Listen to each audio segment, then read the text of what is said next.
అవిద్యానామంతస్తిమిరమిహిరద్వీపనగరీ జడానాం చైతన్యస్తబకమకరాంధశ్రుతిఝరీ దరిద్రాణాం చింతామణిగుణనికా జన్మజలధౌ నిమగ్నానాం దంష్ట్రామురరిపువరాహస్య భవతి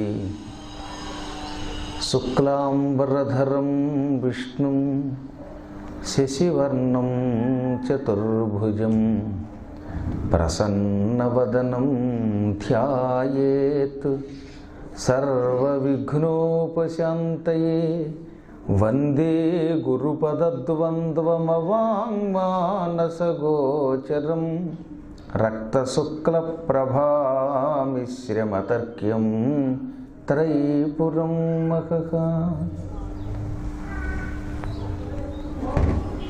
ఆధ్యాత్మిక శిక్షణ శిబిరంలో ఈ రోజుతో కార్యక్రమాలు ముగుస్తున్నాయి. మీ అందరూ కూడా ఇక్కడ నేర్చుకున్న వాటిని కొందరు వాగ్రూపంలో, కొందరు క్రియారూపంలో ప్రకటిస్తున్నారు.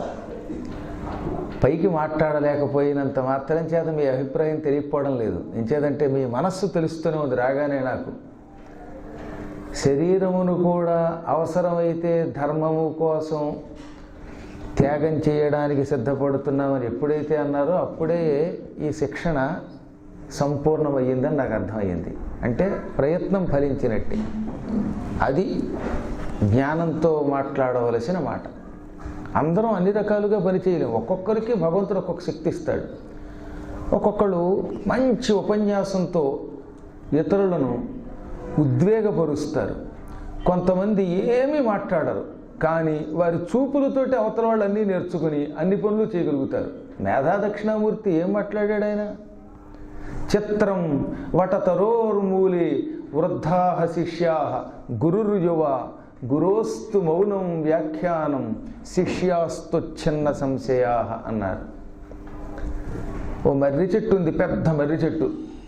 ఆ చెట్టు కింద కూర్చుని ఉన్నట్టు ఒక గురువుగారు ఏమి రిటైర్ అయిపోయి గడ్డం పెంచుకుని వెండి జుట్టుతో ఉన్నటువంటి ముసలివాడు ఏం కాదు, యువకుడు. గురుర్ యువా. శిష్యులో ముసలివాడు, బాగా పెద్దవాళ్ళు, వశిష్ఠుడు, ఇలాంటి జ్ఞానులు, హేమాహేమీలు, ఒకళ్ళని మించిన వాళ్ళు, ఒకళ్ళు తపస్సు చేసిన వాళ్ళు, భాష నేర్చుకున్నటువంటి వాళ్ళు, నిష్ఠాగరిష్ఠులు, సిద్ధులు, బ్రహ్మఋషులు, దేవఋషులు, అందరూ ఒకరిని మించిన వారు ఒకరు. అటువంటి శిష్యులు కింద కూర్చున్నారు. గురువుగారేమో మర్రి చెట్టు దగ్గర మూల ఓ చట్టా మీద కూర్చునున్నాడు. ఆయన యువకుడు, వీళ్ళు వృద్ధులు. పోని గురువుగారు శిష్యులకి ఏమైనా ధర్మ సందేహాలు తీర్చడానికి మైకు పెట్టుకుని గంటల తరబడి అరిచాడా, పాటలు పాడాడా, ఉపన్యాసం చెప్పాడా? ఏమీ లేదు. గురోస్తు మౌనం వ్యాఖ్యానం. గురువుగారు అలా మౌనంగా చూశాడు. ఆ మౌనమే వ్యాఖ్యానం అయ్యింది. శిష్యుల సందేహాలు తీరాయి. గురువుగారు ఏమీ మాట్లాడకుండా గంటల తరబడి ఈ మైకు దగ్గర కూర్చున్నారు అనుకోండి, మీకేం సందేహాలు తీరతాయి? నిజానికి మీ అనుమానాలు తీరవు కదా. కానీ ఆయన చూపులతోటి సందేహాలు నివారణ చేయగలిగాడు. అంతటి శక్తి ఉంది. అది చాలా గొప్ప క్రియాశక్తి. అదే జ్ఞానశక్తి. అదే అద్భుతమైన మేధ అని పిలువబడేటటువంటి శక్తి. ఆ శక్తి ఎటువంటిదో తెలుసా? కొంతమంది మాట్లాడక్కర్లా, అలా చూశారంటే వారి కళ్ళల్లో నుంచి ఒక దివ్యశక్తి ప్రసరిస్తుంది. వారి ఆచరణ మనకి ఆదర్శం అని అంతరార్థం. కాబట్టి ఏం మాట్లాడలేదని వెంగట్టుకోకల్లా, మీరు ఆచరించి చూపిస్తే ఈ ఆచరణ వల్ల ఎంతోమంది కొత్త వాళ్ళు నేర్చుకుంటారు. కాబట్టి ధర్మ సంస్థాపనకి ఇవాళ కావలసింది ఓకదంపుడు ఉపన్యాసాలు కాదు, ఆచరణ అని. వీరంతా ఎక్కువ మాట్లాడకుండా తక్కువగా నిరూపించారన్నమాట. తక్కువ మాటలతో నిరూపించారు. ఇది చాలా అవసరం. ఒక్కొక్కప్పుడు అనిపించవచ్చు మనకి చదువు లేదు, ఆయనంటే సంస్కృతంలో మాట్లాడతారు, వీళ్ళంటే పురాణాలు మంత్రశాస్త్రాలు ఆపోసన పెట్టారు, మాకు ధారణ లేదు, మేము అంత స్పష్టంగా మాట్లాడలేం అని మీరేం బెంగపెట్టుకోకర్లా. సాధన చేస్తే ఎంతటి వాడైనా గొప్పవాడవుతాడు. పనికి మాలినవాడు కూడా గొప్పవాడవుతాడు. బాగా పాతకాలంలో భీముడు అని పేరు కలిగిన ఒక బండ కుర్రాడు ఉండేవాడు. ఓ పల్లెటూళ్ళలో వాడు బండగా ఉండేవాడు, ఇంతలా ఉండేవాడు. తినడం పడుకోవడం తప్ప వాడికి ఏం వచ్చేది కాదు. కొంచెం బండగా ఉంటే వాడికి భీముడిని పేరు పెట్టారు తప్ప నిజానికి భీముడు బండ మనిషి కాదు సుమా. చాలామందికి తెలియదు, కానీ సినిమాల వాళ్ళు తప్పులు చూపిస్తున్నారు మీకు. భీముడికి ఎంత బొజ్జ ఉంటుంది అనుకుంటున్నారా? భీముడు అంటే ఇలా బండగా ఉంటాడనా? భీముడు చాలా నాజూకుగా ఉంటాడు. ఎంత అందంగా ఉంటాడంటే రాక్షస స్త్రీ కూడా వరించింది హిడింబ. ఉరుకోదరుడు అని పేరు భీముడికి. భీముడి పొట్ట తోడేలు పొట్ట వంటి పొట్ట అనమాట. తోడేలు ఒక ఎద్దుని మొత్తం తినేస్తుంది, కానీ దానికి పొట్ట రాదు. ఆశ్చర్యం. కొంతమందిని చూశారు లేదు, పొద్దు నుంచి సాయంకాలం దాకా పిండి మిల్లుకైనా రెస్ట్ ఉంటుంది, కానీ ఈ తిండి మిల్లుకి రెస్ట్ ఉండదు. అలా తింటూనే ఉంటారు, అయినా వాళ్ళకి బొజ్జ రాదు.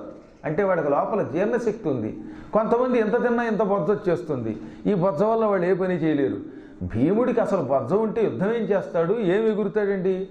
అలాగే మత్తు వదలరా, నిద్ర మత్తు వదలరా అనే పాటలన్నీ పాపం అన్యాయంగా భీముడికి కల్పించి రాసినవి తప్ప భీముడికి చాలా తక్కువ నిద్ర. తెలుసా మీకు? నిజం చెప్పాలంటే ధర్మరాజు, అర్జునుడు, నకులుడు, సహదేవుడు వీళ్ళు బాగా నిద్రపోతారు. కానీ అదేమిటో తెలియదు, ఆ నిద్రని భీముడికి అంటగట్టారు. మీరు చూడండి, ఆదిపర్వంలో లక్క ఇల్లు తగలబడింది. ఆ లక్క ఇంట్లో తగలబడిపోయినటువంటి సమయంలో అందరినీ భుజం మీద పెట్టుకుని తల్లినేమో మెడ మీద వేసుకున్నాడు. ధర్మరాజుని, అర్జునుడిని కుడి భుజం మీద వేసుకున్నాడు. నకుల సహదేవులు ఎడమ భుజం మీద వేసుకుని మహావేగంగా విదురుడు తయారు చేసిన బిలంలో నుంచి అరణ్యంలోకి వెళ్ళిపోయాడు భీముడు.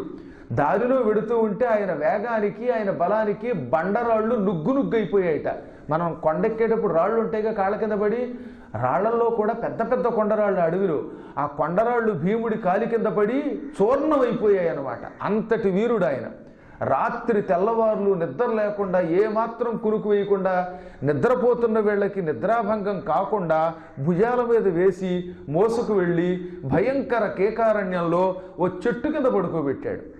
సరిగ్గా ఆ సమయానికి దూరంగా హిడింబుడు అని ఒక రాక్షసుడు ఉన్నాడు. వాడు చూశాడు. వాడికి ఒక చెల్లెలుంది హిడింబ, కామరూపిణి. ఏ రూపం కావాలంటే ఆ రూపం ధరిస్తుంది.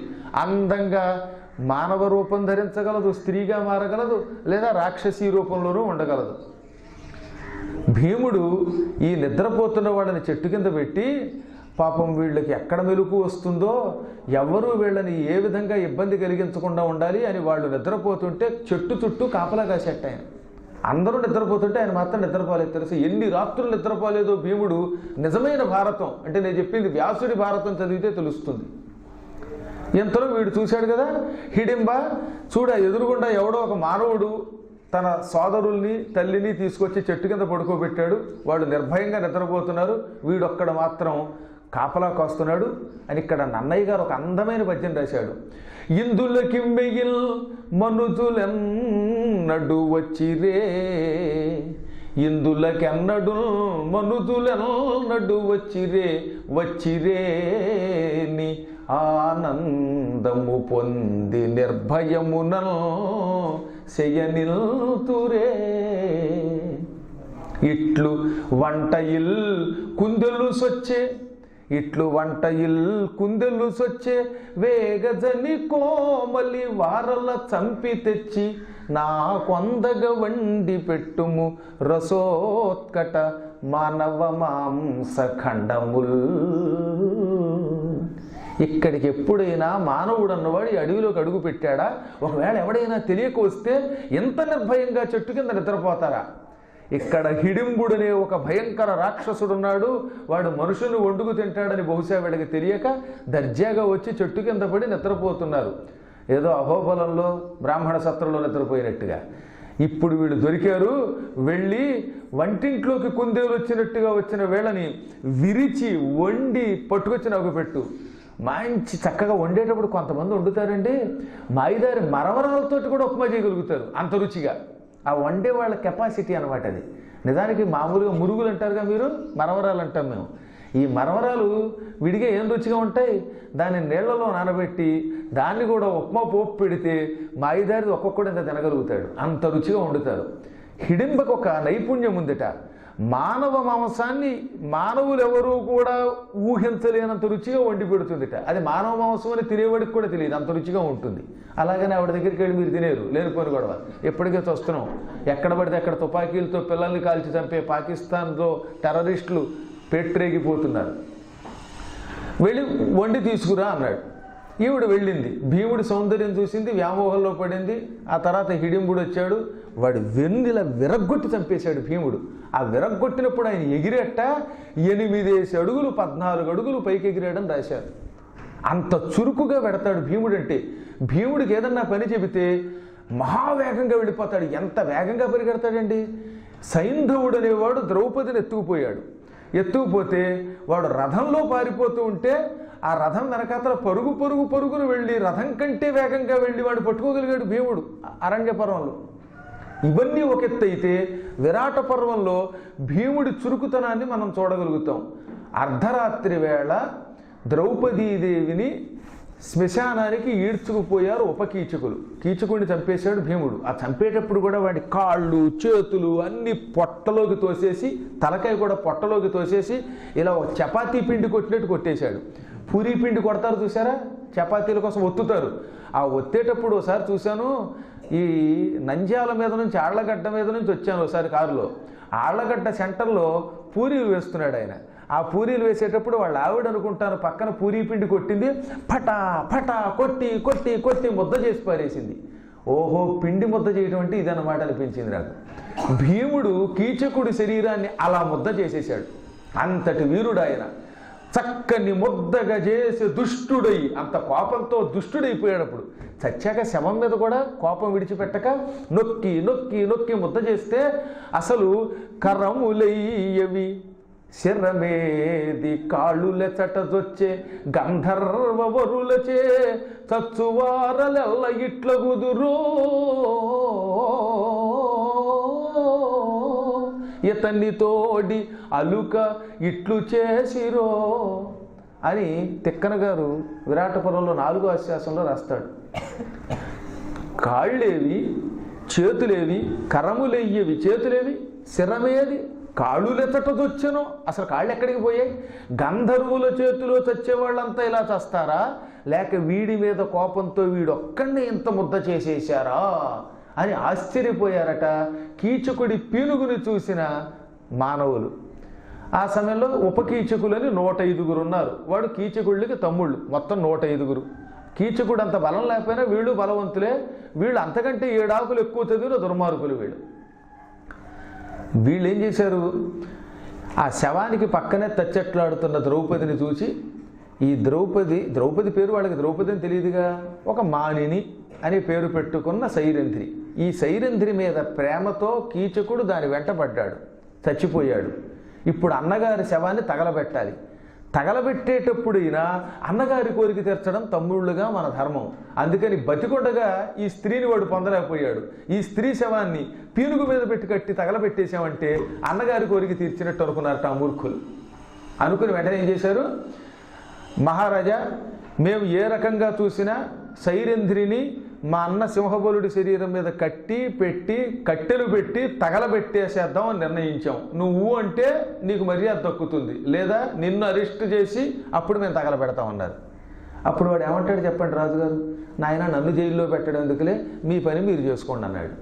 వాళ్ళు సైరంధ్రి శవాన్ని పట్టుకొచ్చి కీచకుడి పీనుగు ముద్ద మీద కట్టి ఒక ఎడ్ల బండిలో శ్మశానానికి లాక్కుపోయారు. ఇంచుమించుగా 3 గంటలు అవుతోంది తెల్లవారుజామున. అక్కడ నిజంగా మనకి కన్నీళ్ళు వస్తాయన్నమాట. పరమ నీచుడు, క్షుద్రుడు వాడు, పాపాత్ముడు, వ్యసనములు తప్ప ఎరగని నీచుడు వాడు. అశుచియు కష్టుడు లఘువునైన నిజాగ్రజుమేనితోడ నిత్య శుచియు పుణ్యశీలయు ఉదాత్తయు నా జను నింతిగొంచు కర్కశమతి కీచకుల్ కరణికాయము ప్రజ్వరిల్లగం. వాడేమో అశుచి, నిత్యం వ్యసనాల వల్ల శరీరాన్ని అపవిత్రం చేసుకు తెచ్చిన దుర్మార్గుడు. కామంతో మనస్సు అపవిత్రమైపోయింది. నీచాతి నీచమైన లక్షణాలతో లోకాల్ని పీడించినవాడు, కర్కశమతివాడు. ఇంకా ఈవిడో నిత్య శుచి. శుచి అనే శబ్దానికి అగ్ని అని కూడా అర్థం. నపుంసకలింగంలో శుచి, శుచిని, శుచిని అని శబ్దం అక్కడ అడిగితే సంస్కృతం నేర్పుతారు మీకు. అగ్నిహోత్రం వంటిది ఆవిడ. అందుకే సీతాదేవిని శుచిస్మిత అంటే పవిత్రంగా నవ్విందని ఒక అర్థం. 2 అర్థాలు. సంస్కృతంలో అనేక అర్థాలు ఉంటాయి. శుచిస్మిత అంటే స్వచ్ఛమైన నవ్వు కలది. కొంతమంది నవ్వితే ఎంత స్వచ్ఛంగా ఉంటుందో మనకు చూస్తే ఆనందం కలుగుతుంది. కొంతమంది నవ్వుతారు దిక్కుమాలాడు, విషపు నవ్వు అది. వాడు నవ్వాడా కొంప ముంచేశాడే. అలాంటి విషపు నవ్వు లేక పవిత్రమైన నవ్వు కలిగిందని ఒక అర్థం.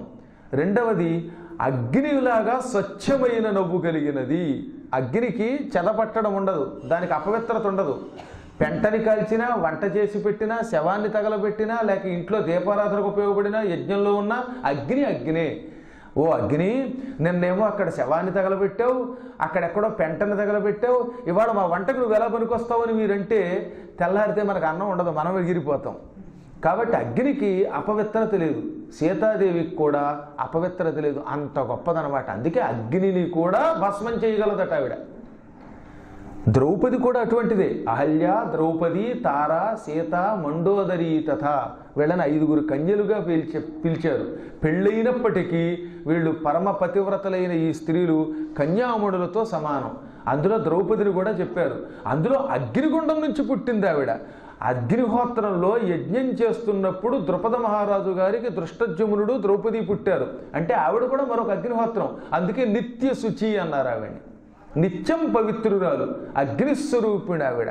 యాజ్ఞసేని అని పేరు ఆవిడికి, యజ్ఞసేనుడి కూతురు కనుక. అటువంటి తల్లి ఉదాత్త స్వరూపిణి. ఇంకా చెప్పమంటారా మీకు? అసలు మహాభారతంలో దుర్యోధనుడికి పాండవుల మీద కోపం రావడానికి కేవలం ద్రౌపదే కారణం. ఎందువల్ల తెలిసిన? ద్రౌపది నవ్వినందుకు కాదు వాడి బాధ. అవన్నీ సినిమా వాళ్ళ కల్పితాలు, అవి పట్టించుకోకండి. సభాపర్వం చూస్తే మీకు తెలుస్తుంది. యజ్ఞం చేసినంతకాలం రాజసూయ యాగంలో ద్రౌపదీదేవి ఎప్పుడు పడుకుందో ఎవరికీ తెలియదట.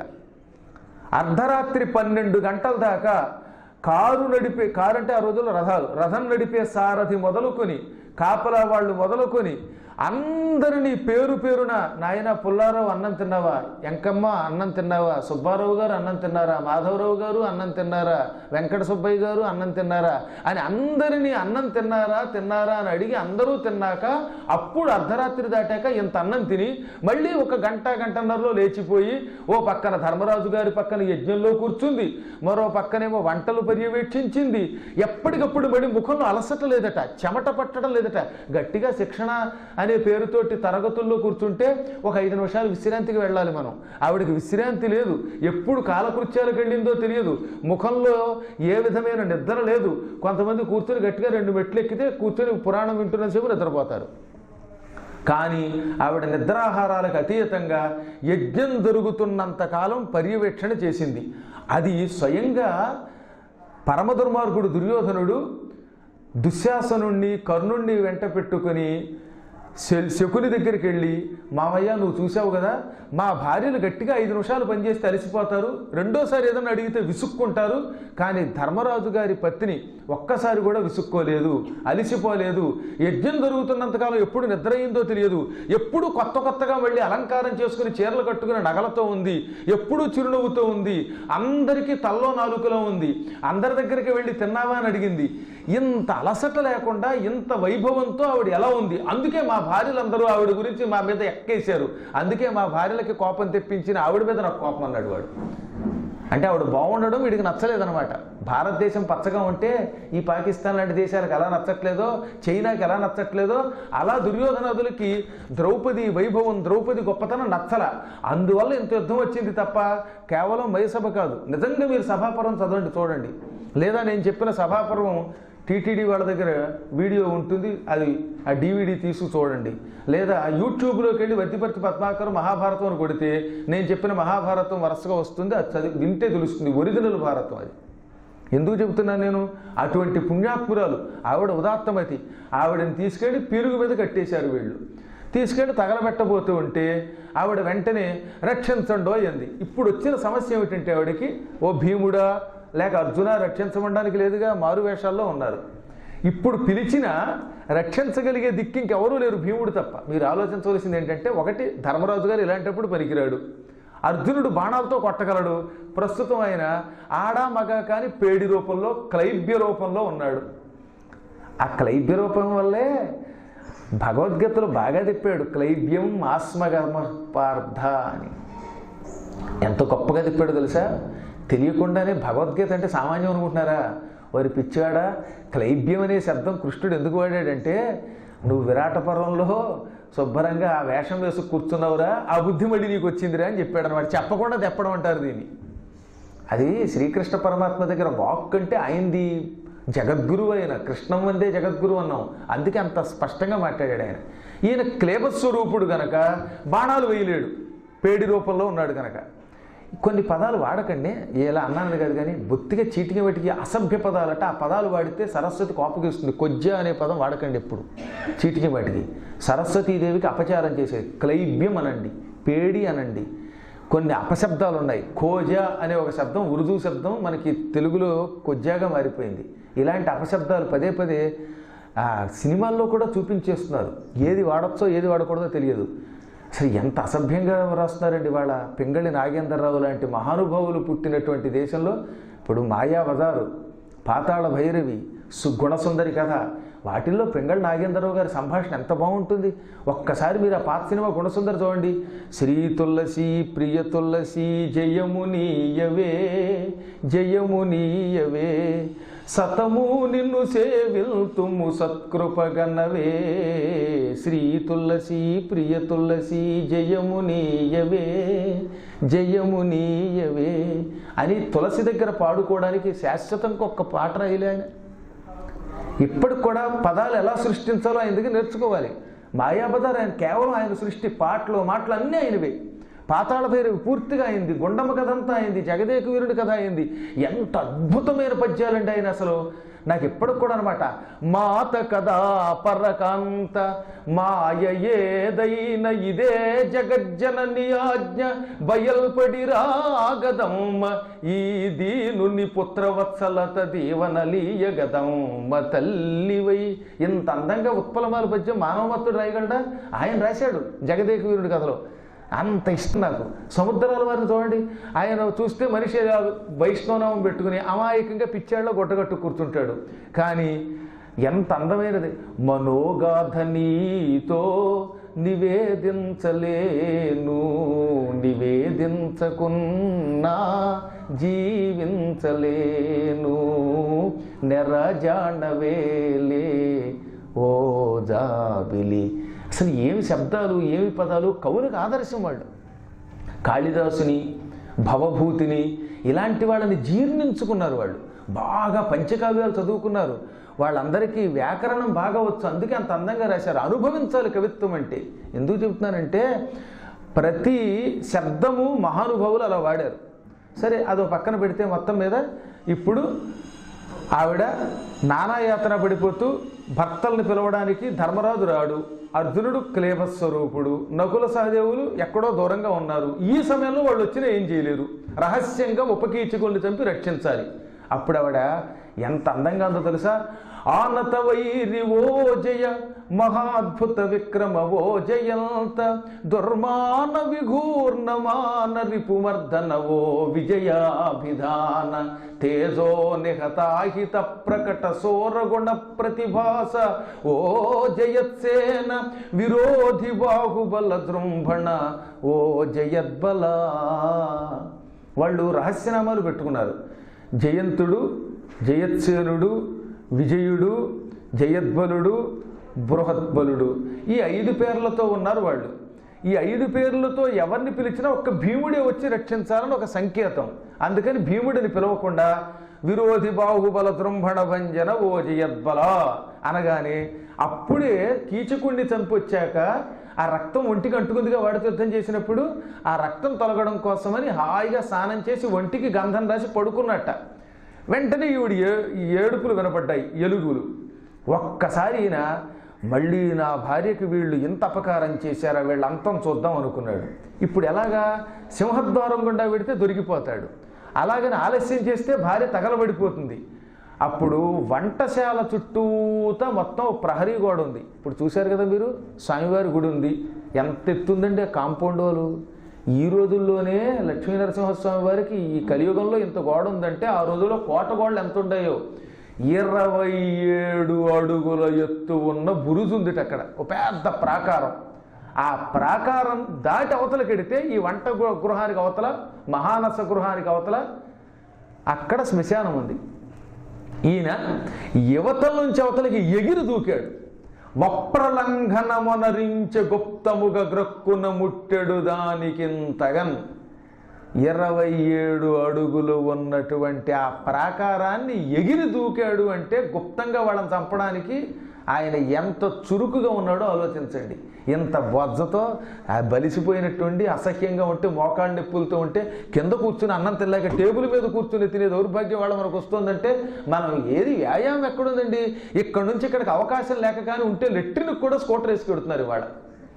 ఎక్కడ నడకలేదు మాట వరుసకు కూడా.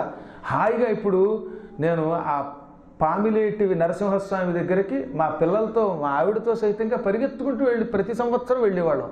హాయిగా వీళ్ళందరినీ శిష్యుల్ని నేను పాదయాత్ర అనేది ఒకటి అలవాటు చేశా. మాకు ఏలూరు నుంచి ద్వారకా తిరుమల కరెక్ట్గా 40 కిలోమీటర్లు. నెలకోసారి 40 కిలోమీటర్లు నడిచి తీసుకెళ్ళవలసింది. నడక వల్ల ఎంత లాభం?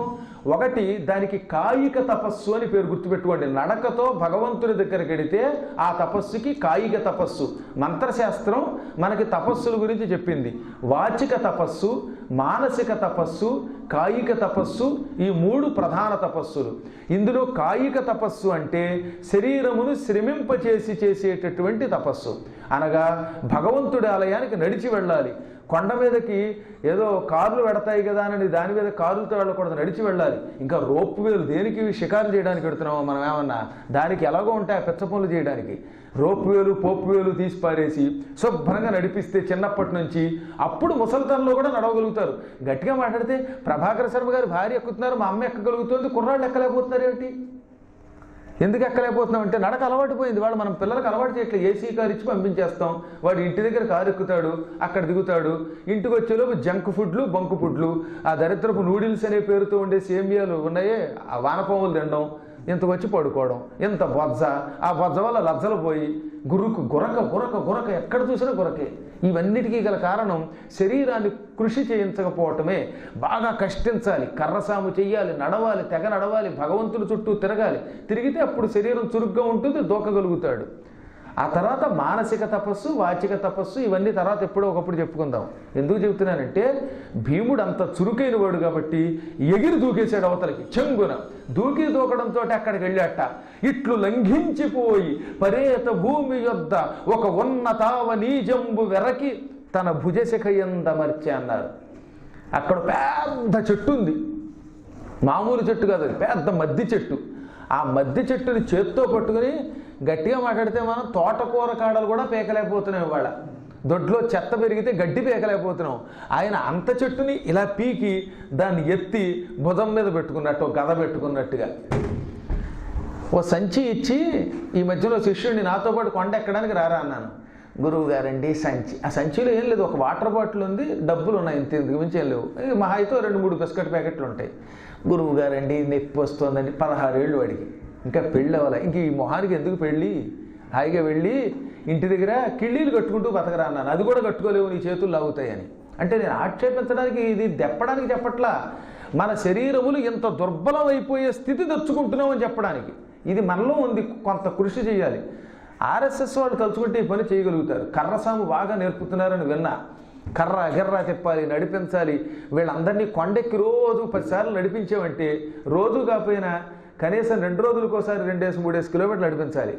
నా అనుమానం ప్రకారంగా ఇక మీదట భవిష్యత్తులో శిక్షణ నడిపేటప్పుడు ఇక్కడ నుంచి కారంజ నరసింహస్వామి దగ్గరికి, ఓ రోజున చెంచులక్ష్మి దగ్గరికి, ఓసారి పాములేటి నరసింహస్వామి దగ్గరికి, ఓసారి ప్రహ్లాదుని బడి దగ్గరికి తరచుగా తిప్పేస్తే ఈ 14 రోజుల్లో ఇక 15వ రోజున వాళ్ళ ఇంటికి వెళ్ళగానే వాళ్ళ ఆవిడ, ఏమండి మా ఆయన ఏమయ్యారండి, మీరు మా ఆయనకి తమ్ముడా అని అడుగుతున్నారు అన్నమాట. అంటే మీరు అంత యువకులు అయిపోతారు. మీ భార్యను కూడా గుర్తుపట్టలేనంత యువకులై వెళ్ళారంటే ఎంత ఉత్సాహంగా ఉంటుంది. కొత్తగా లిఫ్ట్లు పెట్టిన రోజుల్లో హైదరాబాద్లో ఆ లిఫ్ట్లోకి ఎందుకు ఎడుతున్నారో ఎందుకు దిగుతున్నారో తెలిసేది కదట. ఓ ముసలాయన వెళ్ళాడు పల్లెటూరు నుంచి. ఆళ్లగడ్డ మొదలైనటువంటి నరసాపురం లాంటి పల్లెటూళ్ళలో ఉన్నవాళ్ళు మొదట్లో హైదరాబాద్ ఎక్కువ వెళ్ళేవారు కదా, ఇప్పుడంటే పెడుతున్నారు. కానీ ఈయన అక్కడ బయట నిలబడ్డాడు, లిఫ్ట్ తీస్తున్నారు, ప్లీజ్ క్లోజ్ డోర్ అని వినబడుతోంది. అదేమిటో అర్థం కాల ఆయనకి. ఎక్కడం దిగడం చూశాడు. ఇంతలో ఏం జరిగిందంటే ఆ లిఫ్ట్ తెరుచుకుని బాగా ముసలావిడ, ఒక 70 ఏళ్ళ ఆవిడ ఎక్కింది. ఆ లిఫ్ట్ పైకి వెళ్ళిపోయింది. భలే భలే ముసలావిడ కూడా అందులోకి వెళ్ళిపోయింది, దూరిపోయింది, కనపట్ల మాయమైపోయింది, మంత్రాలు వచ్చేమో అనుకున్నాడు వీడు. కాసేపటికి ఆ లిఫ్ట్ మళ్ళీ కిందకి దిగింది. అందులోంచి ఓ 25 ఏళ్ల పడుచమ్మాయి దిగింది ఈసారి పైనుంచి కిందకి. ఓహో, ఇది తెలిస్తే నా ముసల్దాన్ని ఇందులో ఎక్కిద్దిరే అనుకున్నాడు ఈయన. వాడెక్కడో వాడు ముసల్దాన్ని ఎక్కిద్దిరే అంటే ముసలావిడ వెళ్ళిపోయి పడుచావిడ ఇంకొక ఆవిడ వచ్చిందని తెలియక ఈ ముసలావిడ 25 ఏళ్ల పడుచయ్యి వచ్చింది అనుకుంటున్నాడు. ఇది తెలిస్తేనా మా ముసిల్దాన్ని ఇందులో ఎక్కిచ్చేద్దినే అన్నట్ట. అంటే ముసలితనంలో ఉన్నా మళ్ళీ పడుచు వాళ్ళు అవ్వాలనే ఒక ఉత్సాహం ప్రతి వ్యక్తిలో ఉండాలి, ఉంటుంది కూడా. ఈ నడక వల్ల దానివల్ల మీకు కూడా ఆ ఉత్సాహం వస్తుంది. ఈయన దూకి ఆ మొత్తం చెట్టు పీకి భుజం మీద పెట్టుకుని ఎగిరి దూకి ఈ 105 కీచకుల్ని చితక్కుని చంపేసేట్టు మళ్ళీ. అదిగో వస్తున్నారని భయపడిపోయారు వాళ్ళు, గంధర్వులు అనుకున్నారు భీముడిని తెలియక. ఈ భీముడు పారిపోతున్న వాళ్ళల్లో పల్లంలో దాక్కున్న, చెట్లెక్కుతున్న, శ్మశానంలోకి వెళ్ళిన విడిచిపెట్టకుండా లెక్కబెట్టి మరి 105 పోలికలు ఉంటాయిగా, అందరినీ ఆ చెట్టుతోటి బాది చంపేసి పచ్చడి చేసి మళ్ళీ ద్రౌపది కట్లిప్పి నేను వెళ్ళిపోతున్నాను నిశ్చింతగా వెళ్ళన్నాడు. యువతల నుంచి అవతలకు దూకేశాడు. మళ్ళీ ఆ దూకడంలో కూడా గొప్పతనం చెప్తా ఇప్పుడు మీకు. పొరపాటుని యువతల నుంచి అవతలకు దూకాడు. ఆ సమయంలో అవతల ఎవడన్నా ఉన్నాడు అనుకోండి కర్మగాలి, ఈయన ఆయన మీద పెడితే వాడు పచ్చడైపోతాడు. కానీ భీముడి చెవులు చాలా గొప్పవట. ఆ గోడ అవతల ఎవరు నడుస్తున్నారో ఇలా చెవి పెట్టగానే ఇక్కడ ఎవరూ లేరు. ఒకవేళ నడిస్తే ఇంత సూది పడిన శబ్దం కూడా వినపడేది ఆయనకి. అస్సలు చెవుడు ఎరగని వాడు ఎవడన్నా ఉన్నాడంటే భీముడు. ఆరోగ్యం అంటే అయిందనమాట. దూకి ఆ జాగ్రత్తగా తీసుకుని మరీ దూకి లోపలికి వెళ్ళి పడుకున్నాడు. అటువంటి భీముడి సాధన మనకి నిరంతరం గుర్తుకు రావాలి. చాలా తక్కువ నిద్రపోయి, రోజుకు 3 లేక 4 గంటలు కూడా ఎక్కువగా అంతకంటే ఎక్కువ నిద్రపోనివాడు భీముడు. ఎప్పుడూ వ్యాయామంతో శరీరాన్ని దృఢం చేసుకున్నవాడు భీముడు. తిన్న తర్వాత నిద్రపోకుండా, అలసట లేకుండా మళ్ళీ వెంటనే భోజనం చేయడానికి కూడా పొట్టని అనువుగా మార్చుకోగలిగిన మహానుభావుడు భీముడు. అంచేత పాత్రలను సరిగ్గా మనం విశ్లేషించుకుంటే పురాణాల్లో మనకి చాలా లాభం, వాళ్ళని ఆదర్శంగా తీసుకుంటాం. అలాగే అర్జునుడు కూడా. అందరూ రాత్రిపూట నిద్రపోతూ ఉండేవారట, కానీ అర్జునుడు మాత్రం రాత్రిపూట ధనుర్విద్యాభ్యాసం చేశాడు. తెలుసునా మీకు? నేను అసలు కథను ఇక్కడ ఎందుకు ఆపానంటే, శిక్షణ పొందే ప్రతి వ్యక్తి అనుక్షణం ఎంత కృషి చెయ్యాలి. అదే లోకం. చిన్నప్పుడు పాండవులు, కౌరవులు, అశ్వత్థామ అందరూ ద్రోణాచార్యుడి దగ్గర విలువిద్య నేర్చుకుంటున్నప్పుడు అశ్వత్థామకి అర్జునుడు అంటే భయం. అర్జునుడు అందరినీ మించిపోతాడని తెలుసు. అందుకని ఈ వంటవాడిని పిలిచి, ఒరే వంటవాడా, ఎట్టి పరిస్థితుల్లో అర్జునుడికి చీకట్లో అన్నం పెట్టద్దు అన్నాడు. ఎందుకో మనకి తర్వాత చెబుతాను. అలాగే వంటవాడు ఎప్పుడు ఇలా దీపం పెట్టి కొవ్వొత్తో ఇంకో దీపమో కాగడాయో వెలిగించి ఆ వెలుతురులోనే అన్నం పెట్టేవాడు రాత్రిపూట. ఒక రోజున అర్జునుడు ఇలా దీపపు వెలుగులో ఒక కాగడా వెలిగించి అక్కడ పెట్టారు. ఆ వెలుతురులో ఆకు వేసుకుని అన్నం తింటున్నాడు. వంటవాడు వెలుతురులోనే పెట్టేవాడు అన్నం, ఎందుకంటే అశ్వత్థామ చెప్పాడు కనుక. ఇంతలో పెద్ద గాలి వేసి ఈ కాగడా ఆరిపోయింది. ఆ చీకట్లో పక్కనే ఉన్నాయి కదా, ఇక్కడ పప్పు గిన్నె ఉంది, ఇక్కడ అన్నం ఉంది, ఇక్కడ ఇది ఉంది. విస్తట్లో కూడా ఈ మూల పచ్చడి, ఈ మూల ఇవి ఉన్నాయని గుర్తుపెట్టేసుకున్నాడు వెలుతురులో ఆయన. ఆ చీకట్లోనే ఇది పచ్చడి, ఇది పెరుగు, ఇది అన్నం అని కలుపుకుని తినేశాడు. అప్పుడు ఆయనకి ఆలోచన వచ్చిందిట, విస్తరిలో ఏ మూల ఏమున్నాయో ఒకసారి చూస్తే నాకు మళ్ళీ చీకట్లో కూడా గుర్తుండిపోయాయి. అలాగే ఏ మూల ఏ గిన్నెందో గుర్తుంది. చీకట్లో ఒకసారి చూసిన దాన్ని గుర్తుపెట్టుకుని ఎలా అయితే అన్నం అవి తినగలిగామో, అలాగే పగటిపూట చీకట్లో ఉన్న వస్తువుల్ని మనం గుర్తుపెట్టుకుని ఎందుకు బాణం వెయ్యకూడదు? ఇదో అక్కడ చెట్టు ఉంది, ఇక్కడ పొట్టు ఉంది, ఇక్కడ ఏదో ఇంకో ఫ్యాన్ ఉంది అనుకుని గుర్తుపెట్టుకుని చీకట్లో బాణం వేద్దాం. మొదట్లో గుర్తుపెట్టుకుని తర్వాత చీకట్లో శబ్దాన్ని బట్టి ఎందుకు బాణం వేయకూడదు? ఇలాంటి ఆలోచనలు వచ్చాయి. ఇలాంటి ఆలోచనలు వచ్చి చీకట్లో కూడా బాణం వేసి శత్రువుల్ని జయించే శక్తి వస్తుంది అర్జునుడికనే వాడు చీకట్లో పెట్టద్దన్నాడు వాడు. కానీ యోగం ఉంది కదా, అంచేత నిజంగానే భగవంతుడే చీకటి కల్పించాడు. అక్కడి నుంచి ఈయన రోజు రాత్రిపూటట అందరూ హాయిగా 9 తిరిగి పడుకుంటే ఈయన మాత్రం బాణాలు వేయడం మొదలెట్టాడు. ఎక్కడైనా చీకట్లో గల్లు అందనుకోండి ఒక ఆకు, ఆ శబ్దాన్ని బట్టి బాణం వేసేసేవాడు. దానికి శబ్దభేది అని పేరు. అప్పుడు ద్రోణాచార్యుడు ఆశ్చర్యపోయి, ఓరి నాయన, అందరూ హాయిగా సినిమాలు షికారులు చూస్తున్నారు, కొంతమంది అంటే ఆ రోజుల్లో నాటకాలకు పోయేవారు అన్నమాట. కొందరు పడుకున్నారు, కొందరు తాగి తందరాలు ఆడుతున్నారు, ఎవరికి దారిని వాళ్ళు కులాసాగా ఉంటున్నారు, ఏదో పగటిపూట మొక్కుబడిగా చదువుకుంటున్నారు. ఎప్పుడు ఈ తరగతి పూర్తవుతుందా అప్పుడు వెళ్ళి హాయిగా తలగడ పెట్టుకుందామా అని వాళ్ళు అనుకుంటే తరగతి అయ్యాక తలగడమని చీకట్లో కూడా బాణాలు వేస్తున్నవి ఏమిటంటే నాకు బాణ విద్య అంటే అంత ఇష్టం అండి, ప్రాణం పోయేదాకా నేర్చుకుంటానండి, నాకు విశ్రాంతి వద్దు, ఇదే నాకు ఆహారం, ఇదే నాకు విశ్రాంతి అన్నట్ట. అప్పుడు ద్రోణుడు మెచ్చుకుని విలువిద్యలో నిన్ను మించిన వాడిని లేకుండా చేస్తాను అన్నాడు. శిష్యులు గొప్పవాళ్ళు అయితే మేము తయారు చేస్తాం అలాగా. వాడు ముందే ఎప్పుడు తప్పించుకుందామా, గురువుగారండి 12 అయిపోతుంది ఉపన్యాసం ముగించండి అంటే వీడే ముగించకుండా ఏం చేస్తాడు? ఇక అలాంటి వాళ్ళ వల్ల ఉపయోగం లేదు. మహా ఉత్సాహంతో తింటున్నా తిరుగుతున్నా గురువులు వెంటబడాలి.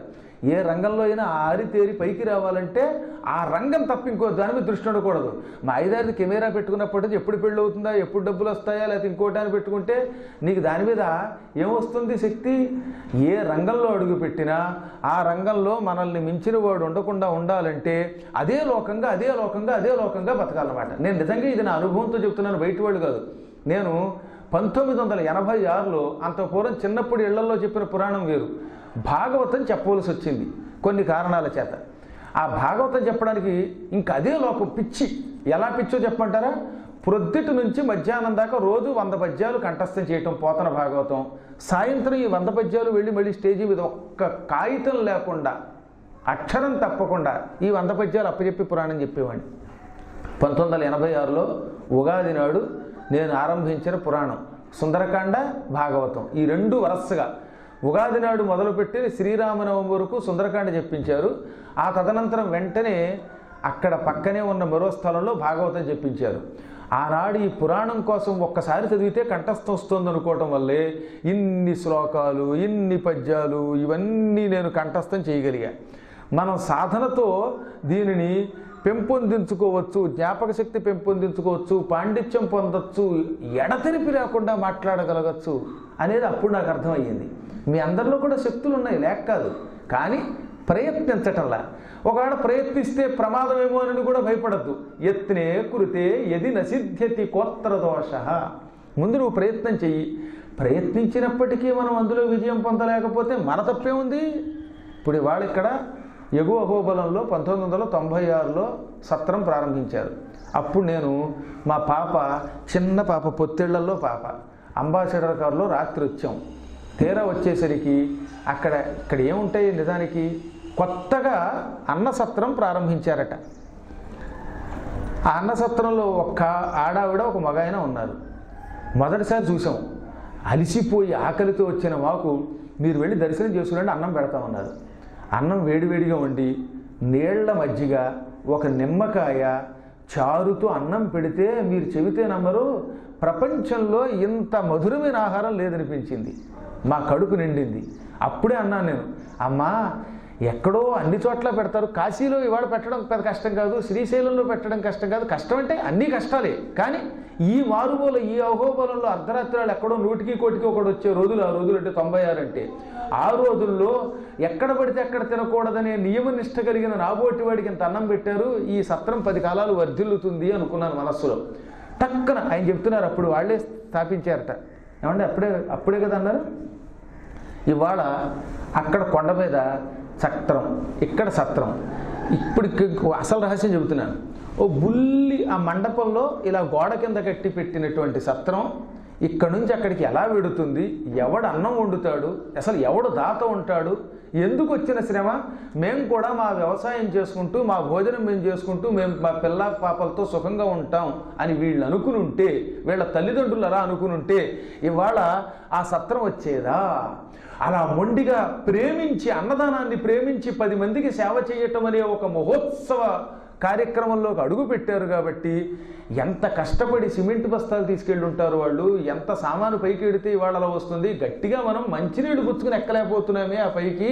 అటువంటిది అక్కడ ఒక సత్రం కట్టి 10 మందికి అన్నం పెట్టి వచ్చిన వాడికి లేదనకుండా మరమరాలతో తయారు చేసిన ఉప్మాను నాబోటి వాడికి వాడ పెట్టారంటే దీని వెనకాతల ఎంత కృషి ఉంది. అది ప్రేమించడం అంటాం మనం పనిని. ఇదే పరబ్రహ్మ. 10 మందికి అన్నం పెట్టడం, 10 మందికి సేవ చేయటం, ఈ విద్య నేర్చుకోవటం నాకు కావాలనుకుంటే వాడి సంకల్పం వల్ల ఎప్పుడూ ఆ కార్యక్రమం పాడవదు, వ్యర్థమవదు, అలాగే సాగుతుంది. అదే నేను చెప్పాను. ముందు మనం ప్రయత్నిద్దాం, అందులో అదృష్టం బాగుంటే సిద్ధి పొందుతాం, పొందకపోతే మన తప్పు లేదు, మన ప్రయత్నం మనం చేసాం అంతవరకే. తర్వాత మన శరీరం ఉంటే కొనసాగుతుంది, లేదా లేదు. పరమేశ్వరుడు చూసుకుంటాడు, పరమాత్మ చూసుకుంటాడు. ఇది మానవుడు చెయ్యవలసిన పని. కాబట్టి అర్జునుడు అలా చేశాడు, భీముడు అలా చేశాడు. ఇప్పుడు నేను అసలు కథలోకి వస్తున్నా. పూర్వకాలంలో ఓ పల్లెటూరులో భీముడని ఓ బండాడు ఉండేవాడు. వాడు బండాడు అనుకుని వాడికి భీముడని పేరెట్టారు. వాడికి ఎంత చెప్పినా అక్షరం మొక్కొచ్చేది కాదు. మా బోటి వాళ్ళు అప్పుడు లేరు, బహుశా నాయన 100 పద్యాలు చదువుకోరా కంఠస్థం చేస్తే వస్తుందని చెప్పేవాళ్ళు లేరు. వాడికి సంస్కృతం నేర్పిన వచ్చేది కాదు. అందరూ బండ, వీడికి చదువు రావట్లేదు, వీడు స్కూల్కి వెళ్ళటం లేదు, వీడికి స్కూల్ అంటే బెంగ, చీ దరిద్రుడు, వీడికి చదువు రావట్లేదు అని తిట్టడం మొదలెట్టారు. పాపం వాడికి బాధ కలిగింది. ఎంత చదువుకుందామనిపించినా నాకు చదువు రావటంలా, రామా రామా అని 100 సార్లు చెబితే మళ్ళీ రామా అనలేకపోతున్నాను, కాబట్టి ఇక నేను బతకడం అనవసరం, చచ్చిపోదాం అనుకున్నాడు. పాపం ఆత్మహత్య చేసుకుందాం అనుకున్నాడు. అక్కడ ఆ ఊళ్ళో అందరూ స్నానానికి మంచినీళ్ళకి ఉపయోగించే ఒక పెద్ద చెరువు ఉంది. ఆ చెరువు దగ్గరకు వచ్చి అందులో దూకి చచ్చిపోదాం అనుకున్నట్ట. ఎవ్వరూ లేని సమయంలో దూకి చావాలిగా, అందరూ ఉండగా చచ్చిపోతే దూకితే పైకి లాగేస్తారు. అందులో అక్కడ ఆడవాళ్ళు కూడా బాగా ఈత కొట్టడం వచ్చిన వాళ్ళు, వాళ్ళంతా ఆస్ట్రేలియా వెళ్ళొచ్చారు. అంచేత ఆడవాళ్ళు ఉండగా అందులో దూకితే ప్రమాదం అనుకుని ఎవరూ లేనప్పుడు దూకడం కోసం చూసేట. సాయంత్రం చీకటి పడింది, ఇంకా దూకుదాం అనుకున్నాడు. ఇంతలో ఒక ఆవిడ వచ్చింది. ఒరే భీముడు ఇక్కడున్నావేమిట్రా అనగానే, దూకి చచ్చిపోదామంటే మళ్ళీ ఈవిడ వచ్చింది ఏమిట్రా కర్మ అనుకున్నాడు. ఆవిడ బిందితోటి నీళ్లు ముంచి ఆ పక్కనే ఒక మెట్లు ఎక్కేటప్పుడు ఏం చేస్తారంటే ఇటు ఇటు చప్టా కడతారు, చూసారా మీరు, చేతులు ఆనుకుని కిందకి దిగడానికి. మేడమెట్లు ఎక్కేటప్పుడు కూడా అవి పట్టుకు దిగడానికి వీలుగా ఉంటాయి. అలాగే రేవుల్లోకి వెళ్ళే మెట్లకు కూడా ఎడం వైపున కుడి వైపున 2 వైపులా సిమెంట్తో దిమ్మలు కట్టారు. ఆ దిమ్మలకి మధ్యలో ఒక చోట గుండ్రంగా గొయ్యి ఉంది. ఆ గోతిలో బింది పెట్టుకుని ఆ తర్వాత ఒడ్డుకు వచ్చాక దాన్ని ఎత్తుకుంటారనమాట అంతా. అక్కడ ఆ గోతిలో బింది పెట్టి తర్వాత భీముడు ఈ గోతిలో ఉన్న బింది కాస్త భుజానికి ఎత్తరా అంది ఆవిడ.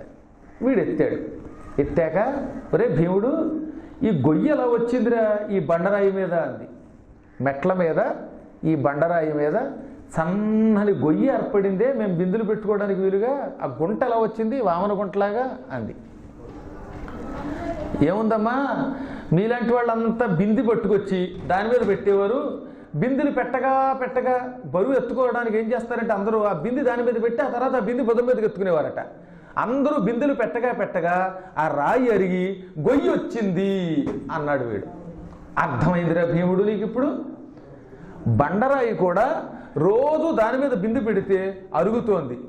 బండరాళ్ళ మెట్ల మీద రోజు మనం నడిస్తే రాళ్ళు ఏమవుతున్నాయి, అరిగిపోతున్నాయి. మీరు చూస్తున్నారు కదా, సిమెంట్ రోడ్డు మీద నడవగా అది అరిగిపోతుంది. ఇప్పుడు లోపల ఈ గుళ్ళోకి వెళ్ళేటప్పుడు ప్రదక్షిణ చేయగా నేల ఏమవుతుంది, అరుగుతోంది. సంవత్సరాలు గడిచే కొద్దీ రాళ్ళు కూడా నడవడం వల్ల బిందె పెట్టడం వల్ల అరిగిపోతున్నాయి. నీ బుర్ర ఆ బండరాయి కన్నా గట్టిదంటావా అంది. అప్పుడు అర్థమైంది వీడికి. ఒరే భీముడు, నేను ఇందాక చూస్తున్నాను రా, నువ్వు ఇందులో దూకి చచ్చిపోదామని ప్రయత్నించడం నేను కనిపెట్టా, అందుకే ఇక్కడ రహస్యంగా దాక్కుని వచ్చాను. పిచ్చివాడా, చచ్చేవి సాధిస్తావురా, బండరాయి కూడా ప్రయత్నిస్తే అరుగుతుంది, మన బుర్ర కూడా అరుగుతుందిరా. కాకపోతే బాగా కృషి చేయాలి, కృషి చేయగా బుర్ర అరుగుతుంది, జ్ఞాపక శక్తి పెరుగుతుంది, మంచి వాక్శుద్ధి వస్తుందిరా. అదేం పెద్ద కష్టం కాదు. కొండలు కూడా కృషి చేసి పిండి కొట్టచ్చు మనం. నువ్వు చదువుకునేటప్పుడు మొదట్లో రామశబ్దం చదవడానికి 100 సార్లు రామ రామ అన్నవు రాలా, 101సారి ప్రయత్నించు, మళ్ళీ 102సారి అను. అలా చేయగా కొంతకాలానికి ఆ రామశబ్దం వస్తుంది. ఆ తర్వాత ఏమవుతుంది, మొదట్లో 100 సార్లు చదివితే కానీ రాని శబ్దం ప్రయత్నం చేయటం వల్ల 50 సార్లకే వచ్చేస్తుంది. క్రమంగా కొంతమంది కృషి చేశాక 1-2 సార్లు మాత్రమే చదివి కూడా కంఠస్థం చేయగలుగుతున్నారు. నా చిన్నప్పుడు భాగవతంలో పెద్ద వచనాలు ఉండేవి.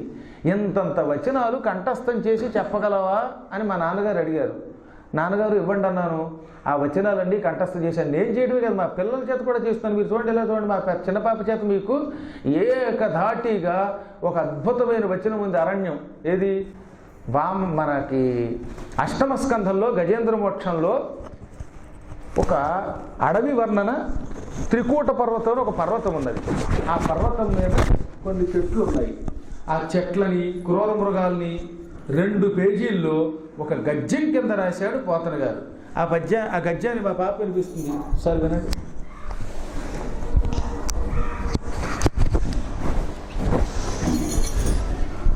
అది మరియును మాతృంగ లవంగలొంగ చోతికేతికి బల్లాత కామ్రాతక సరళ పంచ బదరి ఒకల ఉంజులు వటకుడు వంద కొరొక్కరుంట కోవిదార ఖర్జూర నారకేర సింధువార బిజ్మంద మందార జంబూ జంబీర మాధవి మధుక తాళ తక్కువ తమాల హింతాలు రసాలు సాలు ప్రియాలు బిల్వములక క్రముక కలంబీర కదలి కపిత్వ కాంచన కందరాలు శిరీ శించు పాసోక పలాస నాగపున్నాగ చెంపక శతభద్ర మరుక మల్లికామ తల్లిక ప్రముఖ నిరంతర వదతి సమయ సౌభాగ్య సంపద గురిత పల్లవిత కోరికిత కుసుమిత ఫలిత లలిత బిటప వీరు నివాళకు దంబులు మణిబాలు అనేక విద్ర పులిత పులి తగిని సంగీత సమస్య చంద్రకృత సమర్థ చంద్రకృత శాగి శాకాంతర పరిపక్వ ఫలనందర ప్రవర్షిత రస ప్రవాహ బౌలంబులు గంధ గజ గవ్య గండ బేరున కట్టు కట్టిరు సర్వసాధుల సజ శంబర శల్యబల్ల సారంగ సాధారుక వరాహ మహిష మర్కట మహోరక మార్జాలాది నిఖిల ముగనాథ సమర సన్నాహ సమరంభ సంచకిత శరణాగత సమర కింకరం ఎప్పు నప్పర సమీపమునందు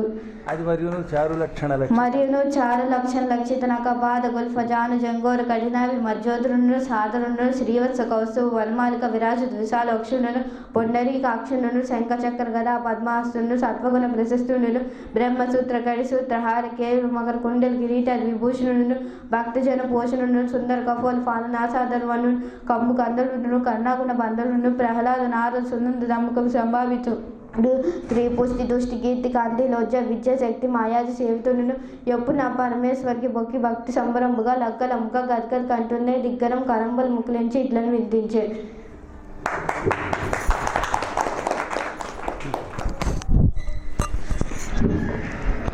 ఇలాంటి వచనాలు కాస్త ప్రయత్నం చేస్తూ వస్తాయని చెప్పడానికి అనమాట. మనం తలుచుకుంటే పెద్ద కష్టమేం కాదండి.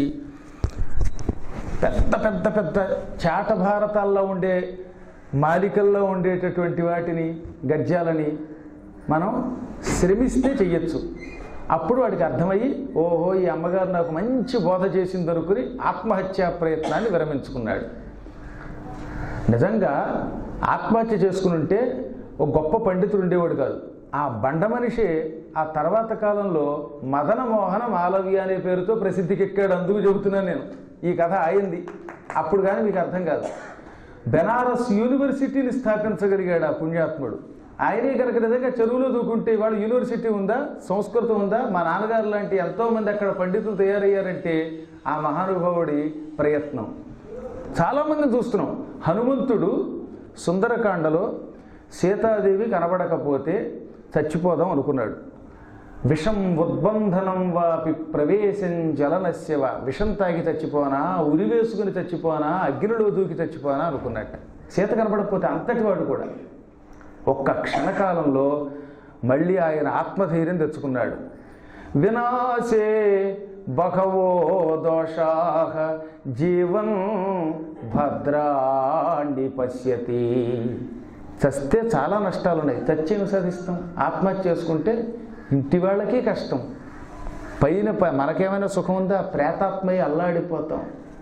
అసలు ఏదైనా ఒక పని చేయలేకపోతే ఏదైనా కష్టం వస్తే ఆత్మహత్య చేసుకోవడం పరిష్కారం అవుతుందా? 10th క్లాసు పాస్ అవ్వలేదట, రైలు కింద పడి తెచ్చాడు. ఏమిటి లాభం? ఇంట్లో వాళ్ళని యావజ్జీవితం దుఃఖానికి గురి చేయటం. పోనీ మనం ఏమైనా సుఖం కీర్తి పొందామా? కీర్తి ఎలాగో లేదు, అపకీర్తి తప్ప. చచ్చితే ప్రేతాత్మలు అయిపోతారు తెలుసా. భయంకరమైన పిశాచాలు ఈ తిండి తిప్పలేక అడవుల్లో పడి అల్లాడిపోతారు. బతికుంటే ఎప్పుడైనా శుభాలు పొందవచ్చు.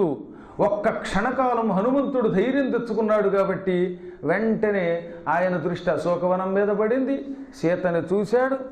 లేకపోతే ఇవాళ రామాయణం లేదు, సుందరకాండ లేదు, సీతాన్వేషణ లేదు, మొత్తం అసలు కథే మారిపోయేది. హనుమంతుడంతటి వాడు కూడా, పండితుడు కూడా క్షణంలో ఆత్మహత్య చేసుకుందాం అనుకుని జ్ఞాని గనక ఆ ప్రయత్నం విరమించుకోవాలి. బట్టి ఇవాళ మనకి రామాయణం అనే ఒక అత్యద్భుతమైన ఇతిహాసం వచ్చింది. చాలా చోట్లంతే. ధర్మరాజు అధైర్యం తెచ్చుకున్నాడు, అర్జునుడు అధైర్యం తెచ్చుకున్నాడు కాబట్టే భగవద్గీత వచ్చింది. అధైర్యం రావడం తప్పు కాదు, వచ్చిన వెంటనే నిలదొక్కుకోవాలి. ఆ నిలదొక్కుకోవడానికి కావలసినటువంటి శక్తిని మనకి పురాణాలు, ఇతిహాసాలు, గురువులు మాత్రం ఇవ్వగలుగుతారు. గురువులను అందుకు పట్టుకోవాలండి. సద్గురువులు ఎందుకు అనుకుంటున్నారు? మంచి ఆత్మధైర్యం ఇస్తారు. ప్రాణాపాయ స్థితిలో మనల్ని రక్షించేవాడు ఎవడు ఈ సృష్టిలో అంటే గురువు కంటే గొప్ప దైవం మరొకడు లేడు. వాడొక్కడే మనం నమ్మదగినటువంటి వాడు. మంచి ఆత్మబలం ఇస్తాడు. బయటపడడానికి కావలసిన మంత్రబలం ఇస్తాడు. ఎంతోమంది నా శిష్యులు ప్రాణాపాయ స్థితిలో దగ్గరికి వచ్చారు తెలిసిన. ఒక అమ్మాయి పెళ్ళవక ఆ అమ్మాయికి పెళ్ళవబోతూ ఉంటే సంబంధాలు చెడగొడితే ఆత్మహత్య చేసుకోవడానికి వచ్చారు. కుటుంబం నా దగ్గరికి. వాళ్ళని అట్టే పెట్టి కొంచెం ధైర్యం చెప్పి మా అమ్మవారి చుట్టూ ప్రదక్షిణలు చేయించాను. ఇప్పుడు హాయిగా పెళ్లి చేసుకుని దుబాయ్లో కౌబాయితో సుఖంగా తిరుగుతుంది ఆ అమ్మాయి. ఒక్కరోజు తేడా, పెద్ద కష్టం కాదు. అందువల్ల ఇప్పుడు ఎందుకు చెప్తానంటే, ఇప్పుడు మీరు పల్లెటూళ్ళలోకి వెడుతున్నారు, పట్టణాల్లోకి వెడుతున్నారు, మన సనాతన ధర్మం గురించి చెబుతున్నారు. ముందు మీలో మీరు గుర్తుపెట్టుకోండి, మీరు ఒక్కొక్కరు ఒక వ్యాసుడు, ఒక వాల్మీకి, విశ్వామిత్రుడు, మైత్రేయుడు, భృగు మహర్షి, అగస్త్యుడిలో ఉండండి. ధైర్యంతో ఉండండి. మనం పెంపొందించుకున్న జ్ఞానాన్ని వ్యాపింప చేయండి. ఎవరైనా మీ కళ్ళ ముందు మన మతాన్ని అన్యాయం చేస్తూ ఉంటే, అన్యమత ప్రచారం చేస్తూ ఉంటే యథాశక్తిగా ఎదుర్కోండి. ధైర్యం చెప్పండి. కేవలం ఈ రోజులలో ధర్మం ఇదేని చెప్పడం కాదు, ముందు అన్నము, విద్య వీటిని ఇస్తే ప్రజలు మనకు అనుకూలంగా ఉంటారు. నేను ప్రస్తుతం చేస్తున్న పనే మీకు చెబుతున్నది. మా పీఠంలో సంస్కృతం చెప్పిస్తున్నాను. సంస్కృతం చదువుకోవడానికి వచ్చిన వాళ్ళకి పలహారం పెట్టేసామంటే హాయిగా మంచి పిండి పులిహార, కాస్త పులిహార ఇలాంటివి పెడితే ప్రసాదం కోసం ముందు వస్తారు. నా చిన్నప్పుడు నేను గుళ్ళో పురాణాలు వినడానికి కారణం ఏమిటో తెలుసా? ఆంజనేయ స్వామి గుళ్ళో పురాణం చెప్పి ఒక ఆయన వెళ్ళేవాడు. ఆ పురాణం నాకు పెద్దగా ఎక్కలేదు. ఆయన ఏం చెప్పాడో అర్థమయ్యేది కాదు. కొంతమంది చెబితే అర్థం కాదు, కొందరు చెబితే తేలిగ్గా అర్థం అవుతుంది. ఆయన ఏదో పాడుకుపోయేవాడు, ఆయన మంచి భాషలో చెప్పుకుపోయేవాడు. ఆయన అది అర్థమవకపోయినా కొంచెం అర్థమయ్యేది. కానీ ఎక్కువగా దేనికి వెళ్ళానంటే ఆఖరిని శనగలు పెట్టేవారు. పోపు పెట్టిన శనగలు ప్రసాదం బాగుండేది. నాకు 5 ఏళ్ల వయస్సు. శనగల కోసం వెళ్ళిన నేను క్రమంగా తెలియకుండానే పురాణం కేసి ఆకర్షితుడయ్యాను. క్రమంగా ఇంక శనగలు పోయాయి. పురాణం మీద వ్యామోహం కలిగింది. అలాగే మన దగ్గర చదువుకోవడానికి వచ్చే పిల్లలకు మనం ఎవరికైనా ఏదైనా జ్ఞానం నేర్పాలన్నా ముందు కాస్త పెడితే ఆకర్షితులు అవుతారు. ఆడించి పాడించి అప్పుడు వాళ్ళకి మన ధర్మం అంటే ఏమిటి, మన సనాతన విద్యలు అంటే ఏమిటి ఇవి నేర్పించామంటే బాగా పట్టిస్తాయన్నమాట. ఎక్కువగా ఈ మధ్యకాలంలో అలా చేస్తున్నారు. మీరు కూడా విన్నాను నేను. మీ అందరూ కూడా ఈ పురాణాల్లో ఉన్న పాత్రల్ని, కథల్ని వీటన్నిటిని ఆదర్శంగా తీసుకుని మీ కళ్ళ ముందున్నటువంటి జ్ఞాపక శక్తి కలిగినటువంటి ఈనాటి మహాకవుల్ని, జ్ఞానుల్ని కూడా ఆదర్శంగా తీసుకుని ఎంతోమందిని బాగు చేసి మన ఆర్షధర్మాన్ని మళ్ళీ 3 పువ్వులు 6 కాయలుగా అయ్యేలా చేయాలని మరొక్కసారి మంగళాశాసనం చేస్తున్నాను.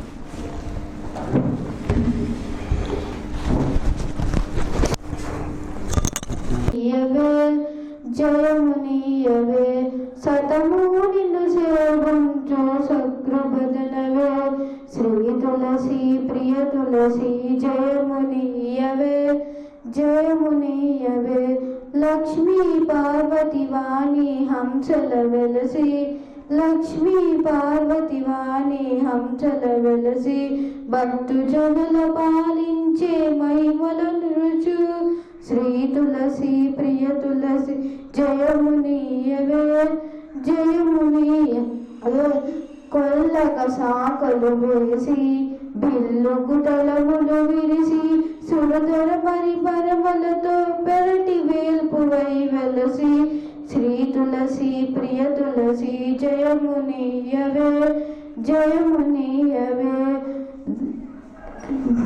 దళమునొక విష్ణువుగా విష్ణు తులసివే దళమునొక విష్ణువుగా విష్ణు తులసివే శ్రీకృష్ణ తులసివే జయహారతి గైకొనవే మంగళ శోభావతివే జయహారతి గైకొనవే మంగళ శోభావతివే శ్రీ తులసి ప్రియ తులసి జయమునియవే జయమునియవే.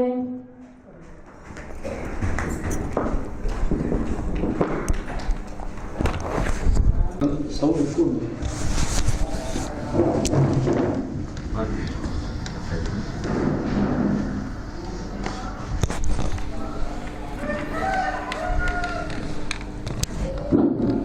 ఓం సహనా భవతు. ఓం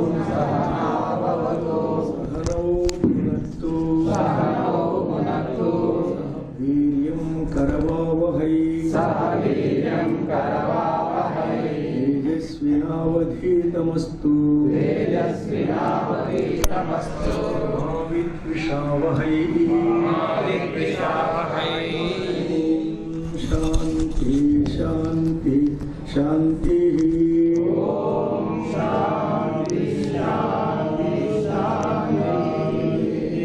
मातृदेवो भव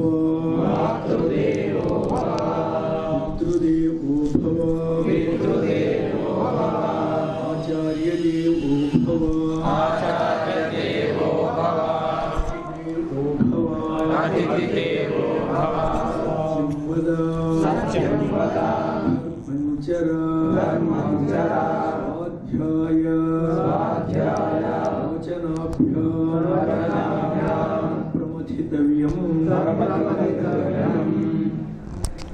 ప్రియాత్మ బంధువులారా, మన శిక్షణా శిబిరం దివ్యమంగళప్రదంగా జరిగింది. రావలసిన వాళ్ళందరూ కూడా పరిపూర్ణోత్సవంతో ప్రారంభోత్సవం చేశాం. మధ్యలో హంపి పీఠాధిపతులు వారు వచ్చారు. తర్వాత విశాఖ పీఠాధిపతులు వారు బిజీగా ఉన్న కారణం చేత నేనే వద్దని చెప్పాను. సో వాళ్ళు ఒక గంట కొరకు శ్రమ తీసుకోవద్దని. అలా ఇప్పుడు కూడా వారితో ఫోన్లో మాట్లాడాను.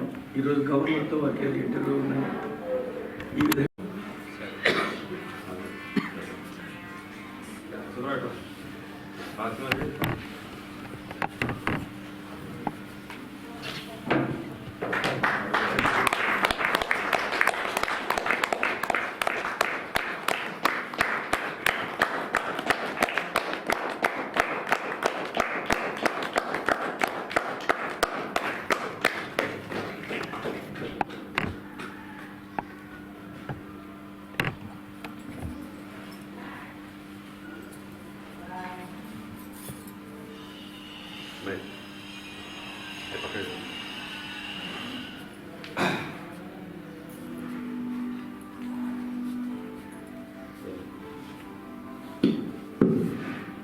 కార్యక్రమం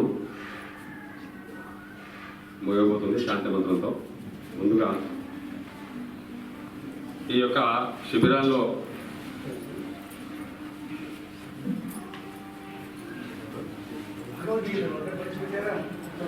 ఈ కార్యక్రమంలో గత 14 రోజులుగా పీఠాధిపతులు మఠాధిపతులు మనకు వచ్చి ఆశీర్వదించారు. దాంతోపాటుగా మహాపండితులు కూడా వారు మన ధర్మాన్ని విశిష్టతని తెలియజేస్తూ మన యొక్క బాధ్యతల్ని కూడా గుర్తింపజేశారు. కేవలం ఈ శిబిరం అనేది వారు చెప్పిన విషయాలు వినడం కాదు. మహాభారతం ఉంది, రామాయణం ఉంది, గీత ఇన్ని ఉన్నాయి. వాళ్ళు చెప్పడానికి సమయం తక్కువ ఉండవచ్చు, కొన్ని విషయాలు చెప్పి ఉంటారు. అయినప్పటికీ కూడా మనం మన గ్రామాలకి నగరాలకు వెళ్ళిన తర్వాత సంబంధించిన అంశాన్ని మనం అధ్యయనం చేయాలి. అధ్యయనం చేసిన తర్వాత మన బాధ్యత గుర్తించి మన ధర్మం కోసం రోజు గంటన్నర మనం సమయం కేటాయించి వీటి కోసం మనం ప్రయత్నం చేయాలి. ఆ రకంగా ఈ శిబిరం నిర్వాహకం మేము ఆ రకంగా మీరు ఈ యొక్క హిందూ ధర్మం విషయంలో ప్రచారాలు కానివ్వండి, ఏ విషయంలో కానివ్వండి, మీరు ప్రచారకులుగా తయారవుతారని మేము ఆశిస్తున్నాం. ఆ రకంగా మీరు పనిచేస్తారని విశ్వాసం మాకుంది. ఆ రకంగా ఉద్యమించండి. రెండోది ఏంటంటే, ఈ శిబిరంలో మనకు ఈ యొక్క వసతి అట్లే ఇక్కడ ఉన్నటువంటి గదులు అన్ని మనకు ఉచితంగా ఇచ్చారు అఖిల భారతీయ పద్మశాలి సంఘం వారు. వారికి సంఘ పరివార్ తరఫున ధన్యవాదాలు తెలుపుకుంటున్నాం. అట్లనే ఈ 14 రోజులుగా మనకు శ్రీ ప్రమోద చైతన్య స్వామి చెప్పినట్టుగా మంచి భోజనం అందించినటువంటి బ్రాహ్మణ అన్నదాన సత్రం యొక్క కమిటీకి కూడా సంఘ పరివార తరఫున ధన్యవాదాలు తెలుపుకుంటున్నాం. ఆ తర్వాత ఈ కార్యక్రమంలో అహోబల పీఠాధిపతుల యొక్క ఆశీస్సులు మనకున్నాయి. వారు ముందు చెప్పారు, నేను రావడానికి ఎక్కడ ఉంటానని చెప్పలేను, కానీ మా ఆశీస్సులు ఉంటాయి మీకు ఎప్పుడు కూడా చెప్పారు. దాంతోపాటుగా దేవస్థానం, మఠం వీళ్ళు కూడా మనకు సహకరించారు. వారికి కూడా సంఘ పరివార తరఫున ధన్యవాదాలు. ఇదే కాకుండా మనకు ఈ యొక్క శిబిరానికి ఆర్థికంగా వస్తు రూపేణ దాతలు సహకరించారు. వారికి కూడా ధన్యవాదాలు తెలుపుకుంటున్నాం. దీంతో పాటుగా మీరందరూ ఎక్కడికి వచ్చారో, నిజామాబాద్ కొంతమంది, అదోని, అంటే బద్వేల్, వివిధాల ప్లేసెస్ నుంచి వచ్చి ఈ కార్యక్రమాన్ని దిగ్విజయించారు. అది మన బాధ్యత. మీరు వచ్చి డిసిప్లిన్గా, అంటే ఒకటేమంటే సంఘ కార్యక్రమాల్లో వాళ్ళు ఆల్రెడీ కొంత శిక్షణ ఉంటుంది కాబట్టి వాళ్ళు సమయపాలన ఉంటారు. మీరు శిక్షణ కానప్పటికీ కూడా సమయపాలన ప్రకారం మీరు అన్ని విషయాలు కూడా పాల్గొనేందుకు మీకు కూడా ప్రత్యేకంగా ధన్యవాదాలు. కార్యక్రమం ముందుగా మనకు దాతలు భావగీత ఇచ్చారు. స్వామివారితో మనం ఇప్పిస్తాం. వారి యొక్క హస్తాలతో మనం ఇస్తాం. తీసుకోండి. కేవలం శిక్షణ ఉన్న మాత్రం తీసుకోవాలి.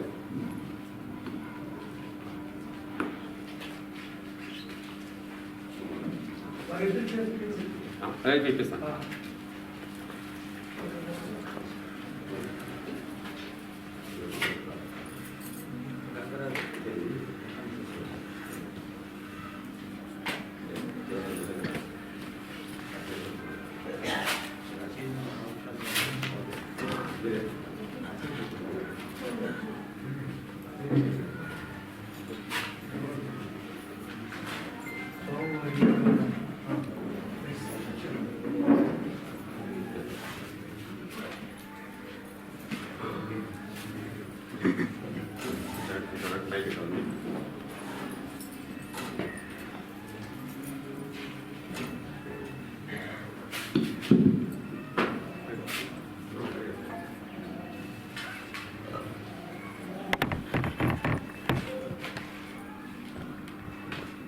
अक्षय्यशान्तिमकरन्दरसप्रसक्तान् अभ्यक्षये सुरभिदङ्घ्रिसरोजभृङ्गान् कामं प्रसीदत यथार्घमनन्यभावः कर्णामृतानि भवताम् అవతారయోయం. ఈ ఒక సమావేశం అనేది ప్రతిరోజు ఎందరో గొప్ప మహామహా పండితులు, విద్వాంసులతో ఈ ఒక సమావేశం అనేది అత్యద్భుతంగా ఒక్కొక్క రోజు ఒక్కొక్క మహాపండితులతో మీకు సదుపదేశాలంతా అత్యద్భుతంగా చెప్పారు. లాస్ట్ మూమెంట్లో వారు నన్ను పిలిచారు. నేను ఒక 15-20 కిలోమీటర్లో ఉన్నాను. అక్కడి నుంచి పరిగెత్తా వచ్చాను. అంటే ప్రతిరోజు నాకు గుడిలో అవకాశం ఉన్నప్పటికీ ఇక్కడ కూడా వినిపించుకోవాలా అని చెప్పి చాలా ఆతృత. నా టైం ఉన్నంత వరకు నేను కూడా ఇక్కడ కూర్చొని విన్నాను. ఇటువంటి విషయాలంతా ఇంకా కూడా వర్ధదాం అభివర్ధదాం అనేటట్టు ప్రతి ఒక్క గ్రామంతో, పల్లెలతో, నగరంతో, ప్రతి ఊర్లో ఈ ఒక కార్యక్రమం చేస్తే యావత్ భారతదేశం అంతా క్షేమం ఉంటుంది. కనుక ఇటువంటి కార్యక్రమం మళ్ళా మన గ్రామంలో అహోబిల క్షేత్రంలో జరగాలని చెప్పి ఆ లక్ష్మీనరసింహస్వామి వారు మహాపండితులందరికీ సమస్త విధమైన కృపాకటాక్షను అనుగ్రహించాలని చెప్పి లక్ష్మీనరసింహస్వామి వారి యొక్క పాదార విందమును ప్రార్థించుకుంటూ తేజస్వీ యశస్వీ బ్రహ్మవర్చసీ స్యామితి నాయాహం విద్యగ్రేతి తాయా పూర్ణో దదాతి తేజసా బ్రహ్మవర్చసేన తేజస్వేన యశస్వీ బ్రహ్మవర్చసీ భవతి.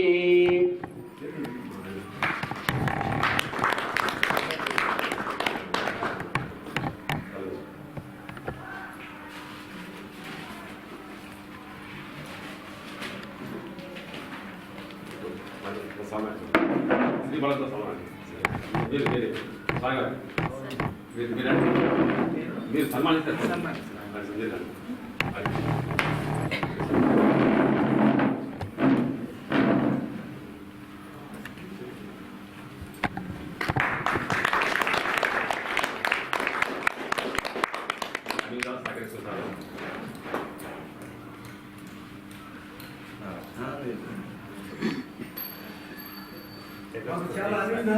సహకారం అందించే ఆచార్యులు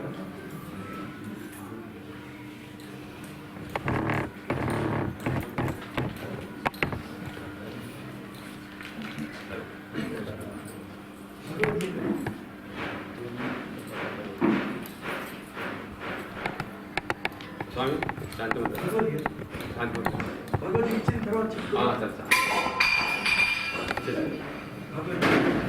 ఒక్కొక్కరు సాధకులు వచ్చేసి శిక్షార్థం మాత్రమే తీసుకోవాలి భగవద్గీతలో. శిక్షణలో పాల్గొనే వాళ్ళు ఒక్కొక్కరు వచ్చేసి భగవద్గీతలో వాళ్ళు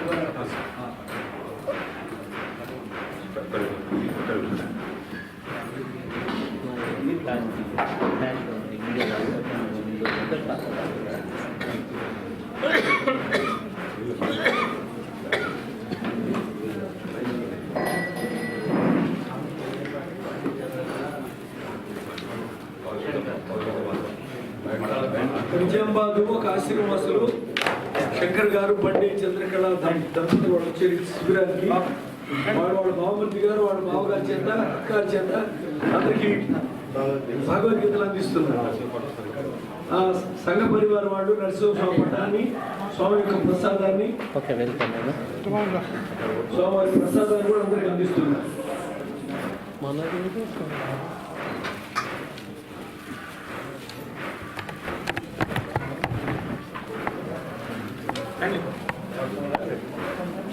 ప్లీజ్ ఆల్రెడీ కూడా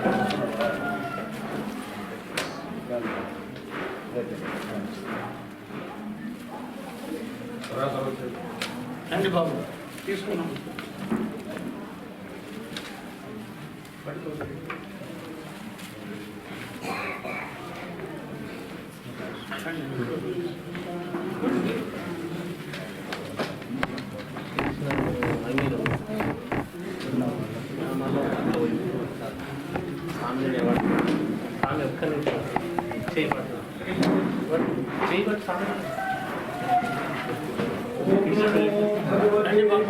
వాసుదేవాయ ఓం నమో భగవతే వాసుదేవాయ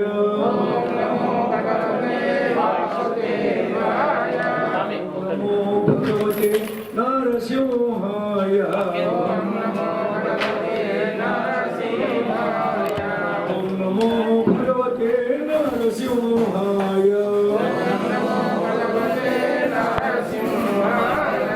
ఓం నమో భగవతే రామచంద్రాయ ఓం నమో భగవతే రామభద్రాయ ఓం నమో భగవతే వాసుదేవాయ ఓం నమో భగవతే రామచంద్రాయ ఓం నమో భగవతే వాసుదేవాయ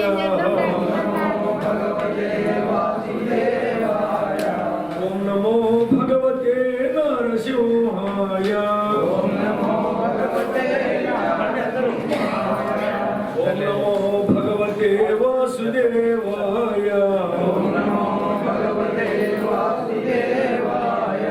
వాసుదేవ వాసుదేవ వాసుదేవాయ ఓం నమో భగవతే వాసుదేవాయ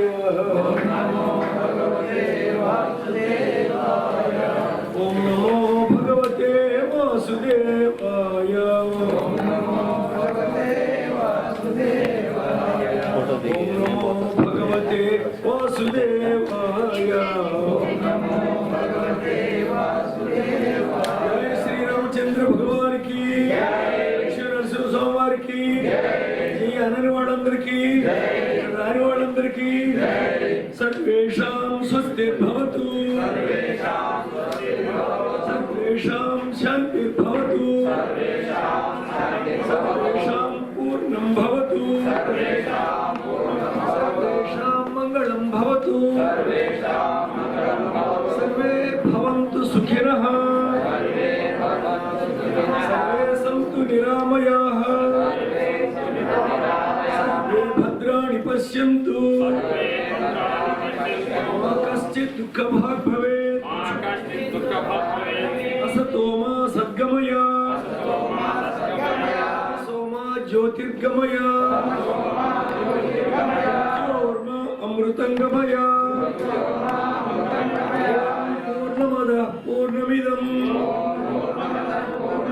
पूर्णात् पूर्णमुदच्यते पूर्णस्य पूर्णमादाय पूर्णमेवावशिष्यते। शांति शांति शांति।